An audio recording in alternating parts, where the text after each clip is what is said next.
শরীয়তপুর ৩ আসনের বিএনপির মনোনীত প্রার্থী মিয়া নুরুদ্দিন আহমেদ অপুর ধানের শীষকে সমর্থন জানালেন গোসাইরহাট উপজেলা আওয়ামী লীগ অঙ্গ সহযোগী সংগঠন। ২৬শে জানুয়ারি সোমবার বিকালে গোসাইরহাট উপজেলার নাগেরপাড়া ইউনিয়নের চরসাতমাটিয়া গ্রামের চৌকিদার বাড়িতে আয়োজিত উঠান বৈঠক শেষে এ সমর্থন জানান তারা। এ সময় বিএনপি প্রার্থী মিয়া নুরুদ্দিন আহমেদ অপুর উপস্থিতিতে শরীয়তপুর জেলা আওয়ামী লীগের সহসভাপতি, সাবেক উপজেলা চেয়ারম্যান ফজলুর রহমান ঢালী, উপজেলা আওয়ামী লীগের সহসভাপতি চৌধুরী আহসান সিদ্দিকী লাবু সহ বিভিন্ন অঙ্গ সংগঠনের নেতাকর্মীরা উপস্থিত থেকে এই সমর্থন জানান।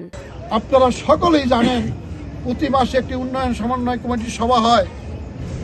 সরকারের যাই বরাদ্দ আসুক ওই সভায় বিভাজন হয়। আমি অনেক বিভাজনে আমি আপনাদের সন্তান হিসাবে জেলা প্রশাসক মহোদয়, পুলিশ সুপার মহোদয়দেরকে আমার বক্তব্যের মাধ্যমে আমার নীতি নৈতিকতার কারণে তাদেরকে দৃষ্টি আকর্ষণ করতে পারতাম। ধর্ম, বর্ণের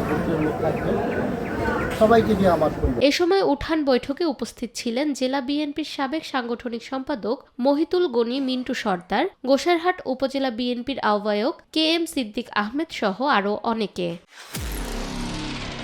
নিরপেক্ষ, সত্য প্রকাশে আপোষহীন।